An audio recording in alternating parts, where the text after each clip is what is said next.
that I'm talking about today. Right? As he was saying to you earlier on, my name is Sandra, otherwise known as Sandy to a lot of people, and I'm a personal development and confidence coach. Now, what I'm talking about today is literally about personal development and the importance of it. But before I start, I need to ask you a question. So, can I have all ears, please? Right, I need to ask you a question that's very important. Now, I want you to put your hands up and put it up high enough so I can see, right, to this question. Can you name one black person of influence in history, whether dead or alive, that has really influenced you, motivated you, paved the way for black people, probably a household name? If you can name one person, can you just give me a show of hands? Put your hands up, please. That's not a lot of people. Did you hear the question? Those of you who are having an attack, can you name one black person of influence in history? Not a lot of hands, is there? That is shameful. Come on, put your hands up. Right? Okay. Right. Keep your hands up high so I can see. Don't be shy. Come on. Right? One black person in history that has influenced you, paved the way for us. That is probably a household name. Yeah? Right. Second question. Keep your hands up if this person is female. Keep your hands up. Female. Right. Good. Brilliant. Okay. Okay. Now, keep your hands up. Let me just step down here. Ooh. If this person is born in the UK. Oh dear. Oh. Now you understand his question. That's pretty much poor, isn't it? Very poor. Right? Now would you agree with me, again by a show of hands, would you agree with me that we need more black people in the UK to be a household name, a person of influence? Would you agree with me? Yeah? A male or female, doesn't matter, right? So while I'm talking about personal development, what are we doing about it? What are you personally doing about it? Okay? Right, I have one hand here. I'm saying she's doing something about it. Right? I'm sure you are doing something about it in some small way, right? You know, you've got to start small before you can build up, can't you? Yes? Yes? Okay. Now, the thing is, right, we need to make a difference. We need to make a difference. How do we make that difference? How do we make that change? Now, there's two key words here. Difference and change. Think about it. Right, in order to make a difference, you have to change. Yeah? They say that the sign of a mad person is a person doing the same old every day and expecting different results. Right? So are you doing the same old? You know what I mean by that. Right? Or are you doing something to make a change for us, black people in this community? Okay? And if you are doing that, we need to know about it. You know, organisations like Bex Live need to know about what are you doing to help us in our black community, and especially as well here in Birmingham or the West Midlands, because we always hear about coaching, development and all sorts of big things going on down in the south, in London, but don't we need to put Birmingham on the map? Who's here in Birmingham who actually lives in Birmingham? Yeah? Would you agree with me that we need to put Birmingham on the map? So when it comes to events and anything that will be of influence, we need to be having those events here in Birmingham. Because I do know there's a lot of people in Birmingham that hold their events in London. Why is that? And the excuse they say to me is because, well, we can get more people in London. More people in London will be more, acceptable to what I have to offer. Birmingham people, they're too laid back. Birmingham people are too lazy. Birmingham people don't have nothing for me. So I want to start my business and I want to push my business in London. Why? We need to change that. We need to change that, right? One lady there says agree with me. Who else agrees with me? Come on! Say yes! Say something. Thank you. Thank you. Right, so personal development is really, really important. It's not about what we see in society, where the normal thing is you go to school, get your education, go to college, maybe go to the university, maybe meet a nice person, get married, have kids, you know, in that order, as opposed to have kids then get married, right? But what I'm trying to say here is that sometimes you need to pull on all your skills. I always encourage my students, because I've been lecturing for 20 years at that very same college over there, before they merged to Southern City actually. So when it was City College, I worked for that college for about 15 years lecturing. In total, I've done 20 years lecturing. And I've always encouraged my students to not just look on the qualifications that you've got. You need to look on the other skills that you have. Let me give you an example. While I'm teaching and I'm doing, say, for instance, group work, there's always one that will take the lead in that group work activity. There's always one that says, okay, let's do this, let's do that, and designate. So straight away, you can see that person has got the makings of a leader, a good leader. Does that make sense? And sometimes that person could probably pull their skills up by being a speaker. If you look at motivational speakers, inspirational speakers, and so I get paid for just speaking. Yeah? Isn't that great? Right? Who would like to get paid just to speak on something that they're really passionate about? Yeah? So that's just a skill that anybody can have. But of course it means that you need to build up your confidence to do it. Not everybody can stand up on stage or anywhere and speak. You know, I've spoken to crowds of hundreds and hundreds of people, right? But you've got to be passionate about your subject. I'm very passionate about my community. I'm very passionate about my black community, right? And I'm not afraid to speak the lingo when I am ready. And I used to do that all the time when I was at college, regardless. You know, it's not about all the A's and graces and, you know, make sure you get your grammar right. Right? My students loved me for sometimes when I was mad, for instance, right, you know black people already, right? They know about it, right? But I was myself, and that's what makes a good speaker, is being yourself. I'm not hiding behind anything, right? I'm not trying to be something that I'm not. I'm just me, plain old Sandy, speaking it as it is, right? And I will just tell you as it is as well. So if I think that you need to up your game and do something more, I will tell you, especially if you're my student. Now, what I was going to say now, right, there's two types of sets of people that I know in this world, right? In general, when it comes to business. So listen up about this personal development. One set of people, the first are the ones that sit and wait for opportunities. Yeah? The ones that sit and wait for opportunities. Think about it.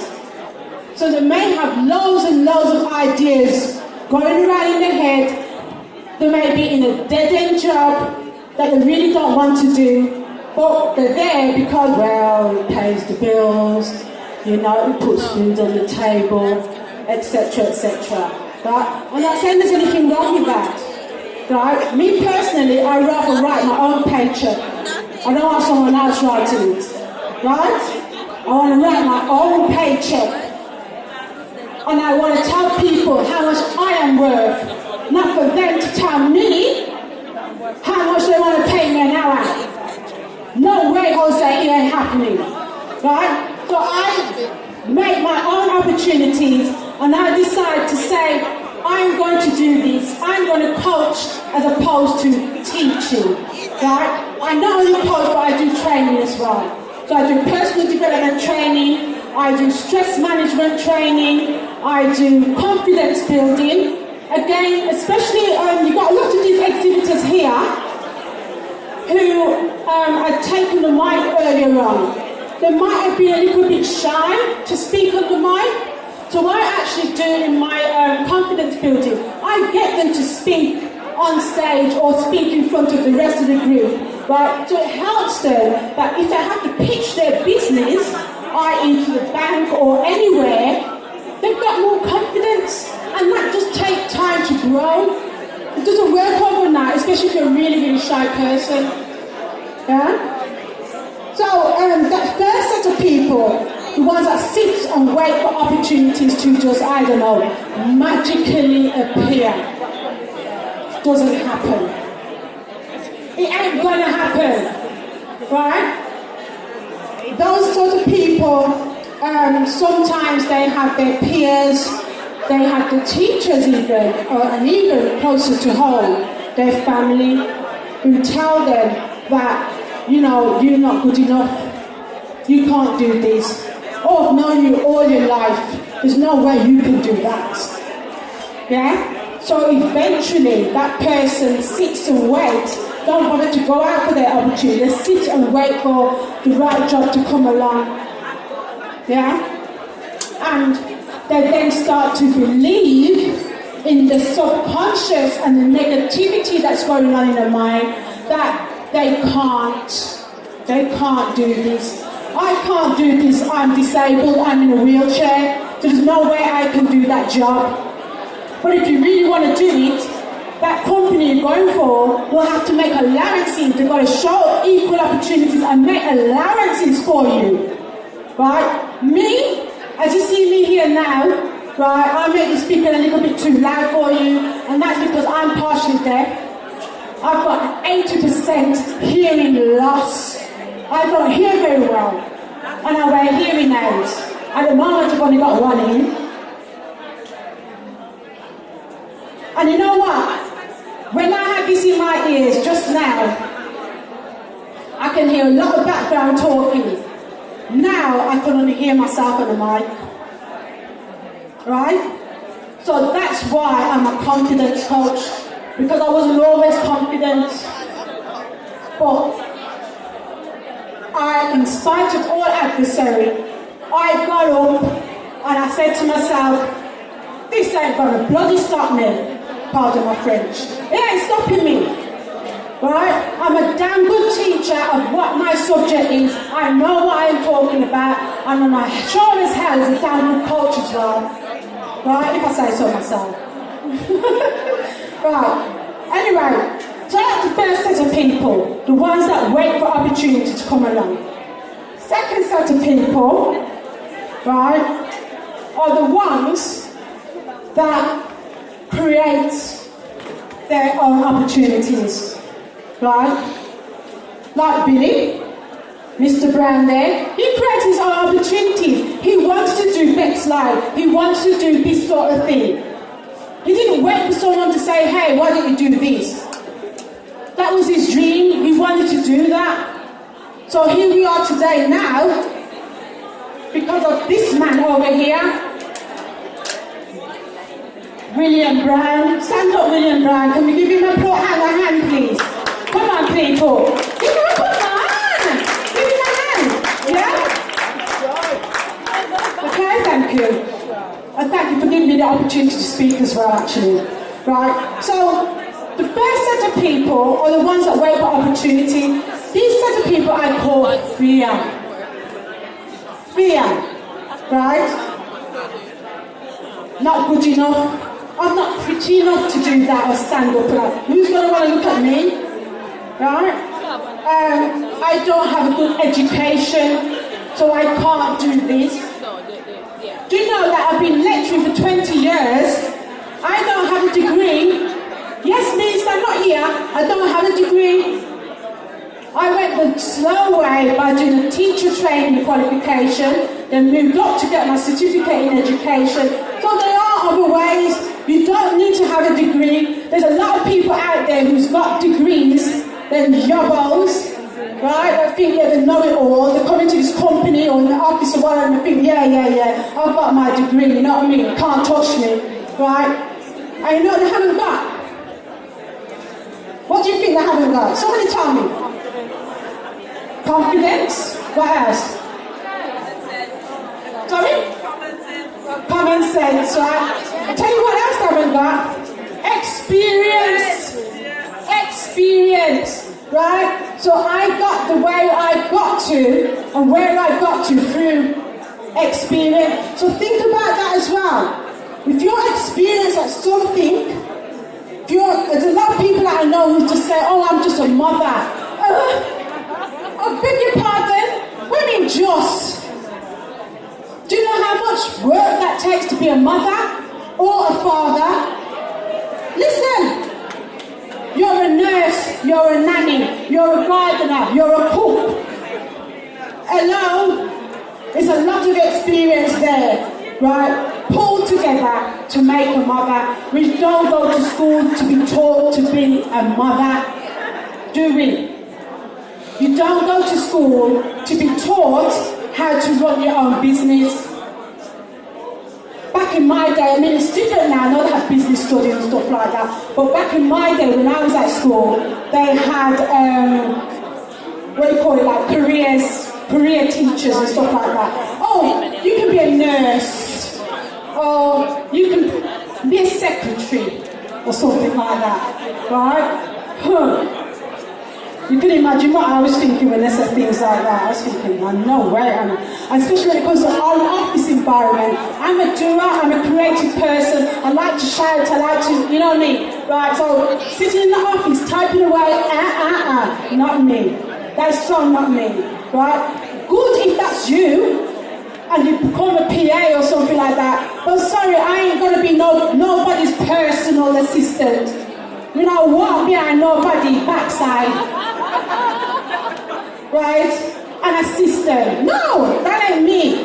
That's just personal anyway, right? I know there may be some PAs in here. Fine, if that's what you want to do. Right? But fear of the first set of people who wait for opportunities to come. Sometimes they fear of failure. Yeah? The fear of failure. What if things go wrong? What if I lose my money? Yeah? I actually had fear of failure before, because I've got more than one business, but you do fear, especially when it comes to money, right? Fear of failure, a lot of people are fear of failure.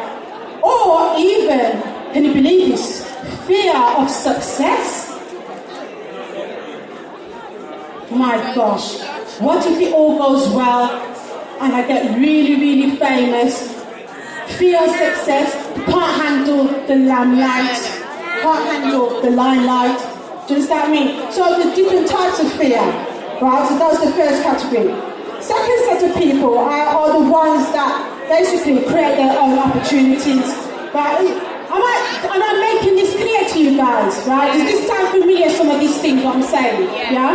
The ones that create their second set of people, this little girl here, the ones that create their own opportunities, those are the ones, right, like many inventors, for instance, yeah? Inventors, entrepreneurs, businessmen and women, right, that create their own opportunity.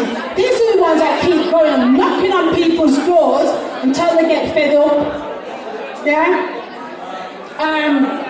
For instance, you've got Bill Gates. Who knows who Bill Gates is? Bill Gates, yeah? Right, well, Bill Gates, he dropped out of Harvard University, right, in America, and he failed his first business venture. He failed it. Did it stop him? No, because he carried on with what he was believing. He had a dream. He believed that he could be successful. He believed that he could do something, he carried on and invented Microsoft. For those of you who didn't know who Bill Gates is, right, he's the man that invented Microsoft. Who doesn't know Microsoft? That is a household name, right? So good on him, good on Billy. Right? Another one, I think everybody knows Oprah Winfrey. I don't even have to say think. I know everybody knows Oprah Winfrey, right? Now, we all know her story, right? Rags to riches, really, right? She's never had it good, the beginning of her life, right? She had a really, really rough time. But she has a quote of a saying, right? Now, I can't remember it word for word, but it's something similar to, she said something along the lines is, I just knew there was something greater for me. That she just knew there was something greater for me. That wasn't an actual quote, but it's something similar to that. So she, in spite of all what she went through, she just believed. So those another key thing is belief and the positive mindset. That's what you've got to go by. If you want to start a business tomorrow, right, you've got to believe wholeheartedly. You've got to live it, dream it, breathe it, right? That you know nothing's going to stop me. Because I am going to do this. I am going to do this, right? Otherwise, you're going to be in this first set of group of people doing the same old, every day, going to the job that you don't really want to do, right? I'm not saying leave your job tomorrow and start your business. What I'm saying is, if there's something more out there for you, only you can answer that question, right? If you think there is, and you know that you want to do something more, now is the time for you to start pen to paper and start writing down your ideas and start thinking about what you want to do about it. Okay? Okay. Oh, closer to home. Let's talk about the West Midlands now. Lenny Henry. Now I know some of you might be thinking, Lenny Henry. He's a role model to me, actually. Right? Because I don't know if anyone's seen any of the dramas that was on TV this year, but they had a program called Danny and the Human Zoo. Right? It's about Lenny Henry's life, basically. But I knew Lenny Henry before I actually seen the program, because he grew up with my cousins, actually, in Goodley and your country, you know what I mean? Right? So, but Lenny Henry, right, his dad wanted him to, you know, get a normal job and work as a labourer, right? And you know what our West Indian community is like. You want to tell people joke? What do you mean you want to tell people joke? Go away, boy, go get a proper job. You understand what I'm saying? Right? You know in life, right? All he wants to do is make people laugh. Can you believe that? Can you imagine at school saying to the careers advisor, well, what do you want to do as a job? I want to make people laugh. You know what I mean? But Lenny Henry is very good at it. In my opinion, right, you might disagree, but he's very good at it, right? And he was lucky that he stuck to his guns. That's what he wanted to do, in spite of all the odds, and even getting a bit shy going on stage, especially when it was a crowd of white people. He had to be very careful on the jokes that he wasn't joking against white people. So he turned it around and made it, you know, so that they laugh at him, and that's how he started. Now he can tell a joke about white people, Irish people, Welsh people, whatever he wants now, because he's so famous, he can do it. Do you know what I mean? But he stuck to his guns, and you see what I'm saying? He stuck to his guns, in spite of people laughing at him, saying, that's what you want as a career. He stuck to his guns, didn't he? Look at him now, and why I say he's a role model, because he's not only just done the career that he wants to do, he's a damn good actor as well, actually, I think. Right, but it's my opinion again. And he's actually a good philanthropist as well. He's very good, so it's like he's using his fame and fortune to benefit everybody else in the community. Isn't that great? I think that's really good. I like Lenny Henry. Don't care what anybody else says. Another person, right, if you go at a female black woman in the UK, right? There's not much. I had it difficult to try and answer that question myself, but I thought of Diane Abbott. Diane Abbott's an MP down London, right? Now, yes, I know sometimes the media is not always in her favour, right? And you may like her, you may not like her, but if anyone ever knew the story of Margaret Thatcher and how hard it was for her to prove to an industry full of white, upper class, male, probably middle-aged as well, up, right? It's an industry that she had to go through. Margaret Thatcher, right back in those days in the 70s, it was hard for a woman, let alone nowadays, a woman that is black. So I'm sure Diane Abbott just faced a lot of discrimination. Right? You may not agree with her, but I admire her and I applaud her for what she's doing, because there's not a lot of black women in politics, full stop. We do have our own in Birmingham, you know, our big up Sharon Thompson, and our big up, there's a few more, Paulette Hamilton is an MP as well, right? So there are a few, but it's not a lot. It's not the career I want to choose to do myself, but if you're thinking about that, something that interests you, I would say go ahead, try it, go ahead and do it, because we do need more politicians that are black and definitely female, okay? Right, so those second set of people, the ones that will create their own opportunities, I call them the risk takers. They're the risk takers. What I mean by that is that